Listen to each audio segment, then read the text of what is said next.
Apa aja dibahas Pak tadi Pak? Pertemuan tadi Pak. Kita bahas Rahasia dong Pak. Rahasia. Tadi ngapain aja Pak di dalam? Seru banget Pak di dalam. saya cerita baru keliling dari luar negeri. Ya, beliau juga mengikuti rupanya ya. Ya, saya ceritakan terobosan-terobosan yang kita dapat kemarin, terutama dengan Uni Eropa ya. 10 tahun perundingan akhirnya tembus. Kemudian saya ceritakan pertemuan-pertemuan di Brazil, BRICS, kemudian juga pembicaraan di Prancis, di London saya ketemu dengan beberapa pejabat, dan dengan Presiden Trump. Ya alhamdulillah dapat hasil-hasil yang lumayan, yang cukup bagus. Saya juga mampir di Belarus, mereka punya potash, mereka butuh karet kita, mereka butuh banyak komoditas kita.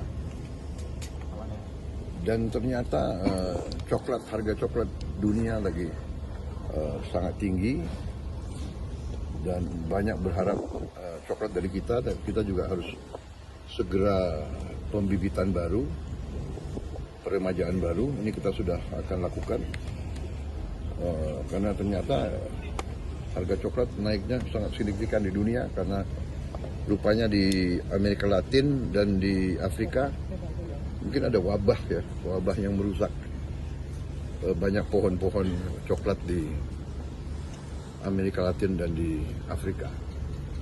Saya kira itu yang saya ceritakan ya.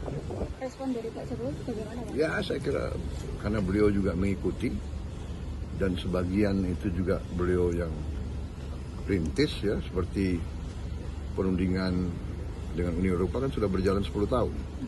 Jadi beliau ngerti itu alotnya bagaimana. Tapi ya dengan kita lihat situasi global yang tidak menentu sekarang, baik Uni Eropa dan Indonesia ya berkepentingan untuk selesaikan dalam waktu cepat. Dan alhamdulillah, dan bagi saya ini kehormatan bagi Indonesia. Kenapa? Saya diterima di Uni Eropa hari Minggu. Bagi orang Eropa Barat terutama, tapi Eropa ya, hari Minggu itu sakral, itu nggak boleh ada yang kerja gitu. Tapi dia mau terima saya, luar biasa. Saya diterima oleh Presiden European Union Commission, yaitu eksekutifnya lah.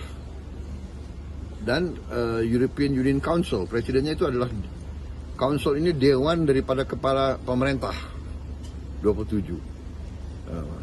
Presiden councilnya juga terima saya. Dua-duanya sangat reseptif, sangat mendukung. Kemudian Raja Belgia mendengar saya datang, saya diterima beliau hari Minggu juga, sore-sore di istana beliau di Brussels. Jadi beliau berada di luar Brussels, beliau pulang untuk menerima saya. Dan ya akhirnya demikian ya, bahwa kadang-kadang memang capek, kita banyak keliling di luar negeri, tapi hal-hal itu kadang-kadang harus ada pendekatan langsung, pendekatan personal, pribadi antara pemimpin-pemimpin, sehingga mereka juga paham dan mereka ada apa ya, trust, ada kepercayaan, akhirnya lancar. Dan Indonesia, ya saya meneruskan tradisi Indonesia sebagai negara non-blok, non-aligned. Kita terkenal bahwa kita tidak mau ikut blok manapun. Kita ikut di BRICS dari kepentingan ekonomi kita. Tapi kita ikut juga kita daftar di OECD, ya, yang itu adalah kumpulan negara-negara maju yang dipimpin Barat. Kita juga mendaftar di CPTPP, juga dipimpin Jepang dan sebagainya. kita ikut juga di IPEF, Indo-Pacific Economic Forum, dipimpin juga oleh negara-negara Pulau Barat. Jadi kita benar-benar kita diterima oleh semua pihak bahwa Indonesia neutral, Indonesia menghormati semua negara, Indonesia ingin bersahabat dengan semua negara, Indonesia tidak mau campur tangan dengan urusan dalam negeri negara manapun. Itu, dan ini kita diterima. Ya capeknya diundang dan diminta, tolonglah Indonesia, jangan-jangan kita juga diharapkan untuk berperan lah dalam beberapa peristiwa. Pak izin. Ya, saya kira itu ya. Terkait pertemuan ini apa belum bahas tentang PSI nggak Pak di dalam tadi dijamu sama Pak Jokowi? Pak, soal PSI, apa yang akan Bapak sampaikan? Ke Kongres PSI, jadi Siap. Apa yang ingin Bapak sampaikan? nanti. Ya, Pak. Oke. Terima kasih Pak Presiden. Pak Jokowi nggak kan soal PSI Pak? Mas Gibran, Pak Jokowi, Pak dikit Pak, Pak Jokowi dikit Pak, Pak Jokowi dikit Pak. Jangan di follow, ngumpul di sini lagi.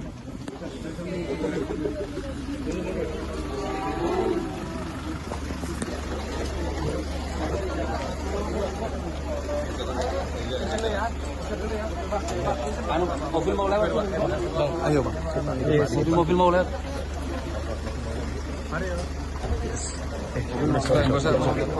Sorry.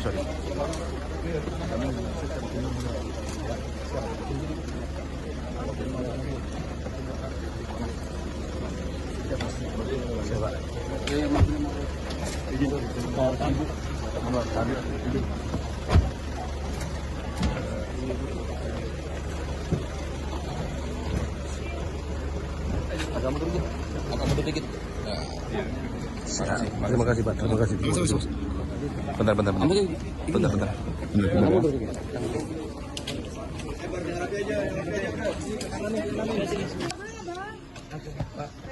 Tenang. Sudah disampaikan oleh beliau Bapak Presiden Prabowo. Beliau cerita mengenai kesepakatan kita dengan Uni Eropa di USEPA. Kemudian juga beliau menyampaikan mengenai negosiasi tarif dengan Presiden Trump. Saya kira ini dua hal yang sangat bagus sekali, karena yang namanya perundingan Indonesia di USEPA itu sudah berjalan 10 tahun dan sangat alot sekali. Dan beliau dengan kepiawaiannya, dengan pendekatan personalnya, akhirnya kesepakatan itu terjadi dan sudah ditandatangani. Sehingga nanti perdagangan betul-betul dengan tarif 0%. Ini akan memberikan daya saing yang baik pada produk-produk Indonesia untuk masuk ke Uni Eropa. Sangat bagus. Kemudian yang kedua juga, ini pendekatan personal lagi. Walaupun dengan Presiden Donald Trump, dan beliau berbicara banyak, akhirnya juga tarifnya bisa turun dari 32 ke 19. Ini juga menurut saya sebuah prestasi yang luar biasa. 19 itu masuk terendah di ASEAN. Sehingga sekali lagi nanti competitiveness kita, daya saing kita akan menjadi sangat bagus. Produk-produk Indonesia baik ke Uni Eropa, ke Amerika, dan ke negara-negara lain. Pak, berarti kebijakan yang baik dalam negosiasi dari luar kita, terlihat kebijakan yang baik. sampai ada ketawa-ketawa Pak. Ketawain apa? Nggak tahu Pak. Cerita ketemu tadi dengan Presiden Trump, kan ada hal-hal yang disampaikan juga. Pak melihat yang kinerja. lucu. Izin Pak, melihat kinerjanya Pak Presiden tadi kan sempat menyambut baik para dari luar negeri kayak gitu. Mungkin dari Pak Jokowi sendiri melihatnya gimana Pak? Ini kebijakan yang baik dalam hal negosiasi ekonomi atau bagaimana Pak? Ini sekali lagi situasi ekonomi global ini sangat sulit sekali loh. Dengan adanya perang tarif sangat sulit sekali. Sehingga growth pertumbuhan ekonomi global menjadi turun secara global dan itu menyulitkan semua negara. Kalau kita dalam bernegosiasi bisa lebih awal, ini kan kita paling awal dapatnya 19%, ini kan bagus sekali. Artinya sekali lagi daya saing produk-produk Indonesia bisa sangat baik dan bisa nantinya mungkin investasi akan banyak masuk ke kita karena kita dianggap memiliki competitiveness yang baik. Dan saya rasa dua hal besar itu yang harus kita berikan apresiasi, acung jempol, dan semuanya diselesaikan langsung oleh Bapak Presiden Prabowo. Sangat bagus. Artinya ini sudah sesuai ekspektasi Pak Jokowi untuk pemerintahan Pak Prabowo? Ya kalau dilihat angka-angka kan, kalau saya melihatnya di approval rating aja lah, masih sangat tinggi banget. Ya, artinya masyarakat memberikan apresiasi, masyarakat memberikan penghargaan lewat angka di approval rating. Penegasan Pak, apakah senang dengan kinerjanya Pak Presiden selama ini Pak? Penegasan, apakah senang dengan kinerjanya Pak Presiden? Rakyat yang menilai dan itu kelihatan di dalam approval rating. Ya. Pak, tadi ada pesan untuk PSI Pak. Tadi Mas Edi ada makan bersama nggak Pak? Mendukung penuh PSI Pak. Makan bersama tadi sama Pak. Makan bersama apa gitu Pak makanannya? Pak Nyun Sewu Pak. Tadi Sudah masuk PSI Pak. Sudah jadi PSI Pak. Bapak sudah kader PSI. Sekarang bilang sebut dukung penuh. Punya KTA nggak Pak? Kerja keras. Tanyakan aja ke PSI. Tapi kalau diminta akan masuk Pak. Kalau diminta akan masuk Pak. Diminta tanyakan ke PSI. Pak, tadi kan bilang bekerja keras untuk PSI. Itu gimana Pak artinya maksudnya? Bentuk dukungannya apa Pak? Dukungan. Katanya bekerja keras untuk PSI, bentuk dukungannya seperti apa? Ya, pendukungan penuh. Apakah sudah ada KTA? Dukung penuh. Jelas kan, dukung penuh kan jelas. Full mendukung. Artinya full penuh memberikan dukungan.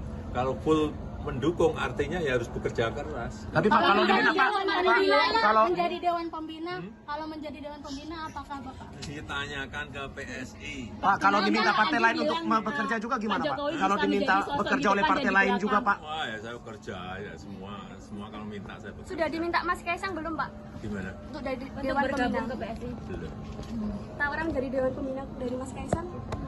Tanyakan ke PSI. Pak, kemarin kan Pak Andi bilang Pak Jokowi bisa di depan dan di belakang. Posisinya Pak Jokowi sekarang di mana Pak? Bisa memantau di depan dan di belakang. Posisinya Pak Jokowi sekarang saat dimintai menjadi kader ataupun dewan gitu. Posisinya Pak Andi bilangnya Pak Jokowi di depan dan bisa di belakang. Itu gimana Pak? Di depan bisa, di belakang bisa, di tengah juga bisa. Terima kasih Pak.